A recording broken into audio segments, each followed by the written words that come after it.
Cette nouvelle lune pourrait apporter de nombreux revers et blocages. Si les choses ne se déroulent pas comme prévu, vous pourriez vous retrouver détourné ou redirigé vers quelque chose que vous ne souhaitiez pas au départ. Honnêtement, cette nouvelle lune est peut-être ma moins préférée ou l'une des plus difficiles de l'année. Cependant, voici ce que vous devez savoir si vous envisagez de manifester, de travailler ou de vivre intentionnellement pendant cette période. Si vous êtes curieux de savoir ce que l'astrologie dit à propos de cette nouvelle lune en Vierge, assurez-vous de liker, de vous abonner et d'activer la cloche de notification pour être toujours à jour sur ce que les étoiles vous réservent. Cette nouvelle lune en Vierge aura lieu le 2 septembre 2024.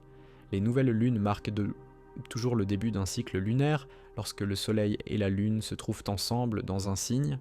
Cela représente un nouveau départ, une nouvelle étape et l'initiation d'un projet dans une sphère spécifique de notre thème astral et de notre vie. À la fin de cette vidéo, j'expliquerai comment cela s'applique spécifiquement à vous. Collectivement, avec la nouvelle lune en Vierge, nous traitons avec un signe de terre mutable. La Vierge est mutable car elle fait la transition entre les saisons, ce qui la rend flexible et adaptable. Moi-même, je suis Vierge ascendant Soleil. La Vierge est plus axée sur le travail acharné, la diligence, l'adaptation à l'environnement et le fait de s'intégrer dans le rôle compétent qui est nécessaire. En tant que signe de terre, la Vierge apporte une nature ancrée et fiable. Être un signe mutable signifie également qu'elle est adaptable, qu'elle s'ajuste au cadre nécessaire pour être compétente. C'est la flexibilité au sein d'une structure rigide. Avec la Vierge gouvernée par Mercure, la planète associée à la communication logique et rapide, cette nouvelle lune marque un nouveau départ plus logique, structuré et orienté vers les tâches tournant autour de la communication et de l'intelligence. Lors de cette nouvelle lune, le Soleil et la Lune se trouvent à 11 degrés de la Vierge, ce qui correspond au second décan. Cela nous aide à mieux comprendre ce que représente cette nouvelle lune. Le second décan de la Vierge est associé à la carte de tarot du 9 de Pentacle, également appelée Gain. Cette carte représente la construction structurée par l'efficacité et des méthodes soigneuses et contrôlées en termes de qualité. Elle suggère de lever les obstacles et d'être très efficace et intentionnel dans la manière dont quelque chose est construit. Ce décan est gouverné par Vénus, et Vénus lors de cette nouvelle lune se trouve en Balance, l'un des signes qu'elle gouverne avec le Taureau. Trouver Vénus dans une position favorable pour cette nouvelle lune est une qualité rédemptrice. Cela indique un nouveau départ qui, bien que difficile, est efficace, utile et diligent.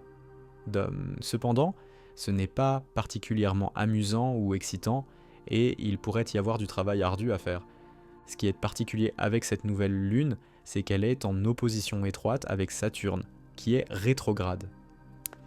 Saturne est la planète des blocages, des retards et des refus catégoriques. Une opposition à Saturne indique des désaccords avec ces obstacles, ces retards ou des problèmes matériels qui se dressent entre vous et le début de quelque chose de nouveau. Il y a aussi une opposition basée sur les signes avec Neptune, bien que cette nouvelle lune ne soit pas très proche d'une opposition à Neptune, avec Neptune en fin de Poisson, cette opposition basée sur les signes apporte un sentiment de désillusion ou de confusion sur ce que vous êtes en train de commencer. Ainsi, vous faites face à des blocages et des rejets au moment de commencer quelque chose, et vous pourriez même ne pas savoir ce que vous voulez faire ensuite, ressentant une confusion générale. Il y a également un carré basé sur les signes avec Jupiter et Mars en Gémeaux, bien que ces aspects ne soient pas très proches. Le carré de Jupiter est en fait assez positif. Il montre une certaine aide ou encouragement de votre côté. Cependant, le carré de Mars indique de la frustration et de l'agacement. Cela crée un T carré avec le Soleil, Mars, Jupiter, Saturne et Neptune dans les signes mutables. Ce T carré n'est pas idéal, d'autant plus que Mars est en train de former un carré avec Neptune, indiquant une confusion quant à l'action et au plan à suivre pas à pas.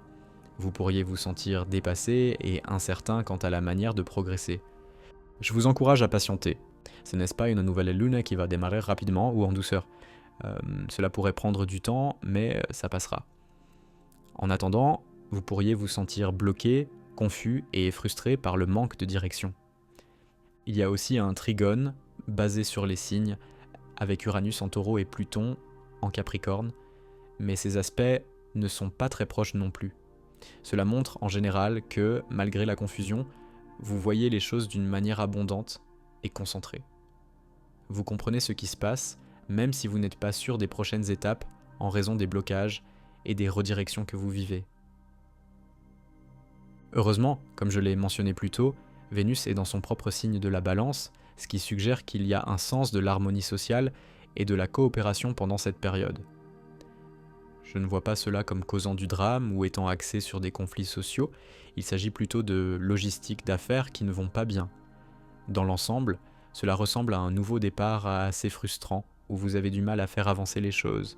Mais ce n'est pas dramatique, vous gérez probablement cela sans beaucoup de soutien ou d'opposition. C'est juste un début solitaire et confus. Ne vous inquiétez pas si les choses ne se déroulent pas comme prévu. Sachez simplement qu'une fois que les choses se seront clarifiées et que vous aurez une motivation claire, vous pourrez aller de l'avant plus efficacement. Si vous avez des pensées sur ce que vous attendez de cette nouvelle lune, faites-le moi savoir dans les commentaires ci-dessous. Maintenant, passons à ce que cela signifie pour tous les signes. Bélier, ascendant.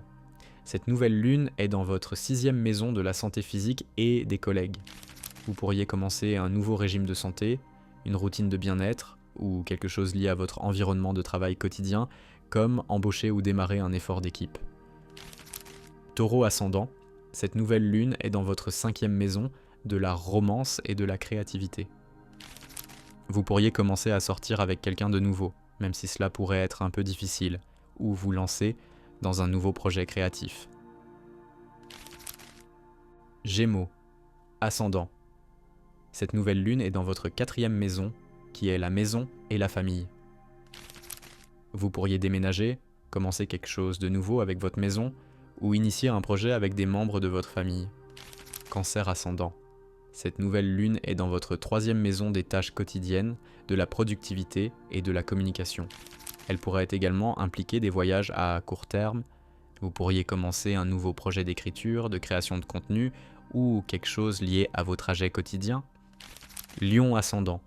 Cette nouvelle lune est dans votre 2e maison de l'argent et des revenus. Vous pourriez commencer une nouvelle façon de gagner de l'argent ou une nouvelle source de revenus. Vierge, ascendant. Cette nouvelle lune est dans votre 1re maison de soi. Cela indique une décision ou un nouveau départ lié à votre identité, votre apparence physique ou votre caractère et disposition générale. Balance, ascendant. Cette nouvelle lune est dans votre 12e maison de la santé mentale, de l'isolement spirituel et peut-être des addictions ou des luttes personnelles. Vous pourriez vous lancer dans un nouveau projet pour votre santé mentale, adopter un chemin spirituel ou commencer le yoga, par exemple. Scorpion ascendant. Cette nouvelle lune est dans votre 11e maison des réseaux, des rêves et des objectifs. Vous pourriez rejoindre une nouvelle organisation, un réseau ou un groupe pour soutenir vos objectifs. Sagittaire ascendant. Cette nouvelle lune est dans votre 10e maison de la carrière. Vous pourriez commencer quelque chose de nouveau au travail ou une nouvelle carrière entièrement. Capricorne ascendant. Cette nouvelle lune est dans votre 9e maison des voyages étrangers et de l'enseignement supérieur. Vous pourriez voyager intensivement, planifier un voyage international ou commencer quelque chose de nouveau sur le plan académique. Verseau ascendant. Cette nouvelle lune est dans votre 8e maison des finances partagées et des investissements. Vous pourriez commencer quelque chose de nouveau avec les prêts, les impôts, les dettes ou les investissements, soit en les remboursant, soit en contractant de nouveau. Poissons ascendants, cette nouvelle lune est dans votre 7e maison des relations engagées et des partenariats. Vous pourriez vous engager avec quelqu'un dans une relation, une affaire juridique ou former un lien plus étroit avec quelqu'un sur un plan platonique. Maintenant, tirons une carte de tarot pour cette nouvelle lune en Vierge et voyons ce qui se passe. Nous avons le Dix d'épée inversé. C'est en fait une bonne nouvelle. Le Dix d'épée droit montre que vous êtes submergé par des pensées négatives, paralysé par l'anxiété. Mais inversé, cela suggère que beaucoup de ce stress est dans votre tête et finira par passer. Donc je pense que certains des revers pourraient être des peurs ou une confusion auto-imposée, mais une grande partie est mentale et finira par se dissiper. Vous allez bien vous en sortir et les choses fonctionneront, mais vous devez d'abord surmonter les blocages mentaux. Si cela vous a plu, faites-le moi savoir dans les commentaires ci-dessous. Je ne suis pas très enthousiaste pour cette nouvelle lune moi-même, Même en tant que vierge, je me dis que ce n'est pas ça. Mais merci beaucoup d'avoir regardé. J'espère que ce mois de septembre se passera bien pour vous, et je vous dis à la prochaine.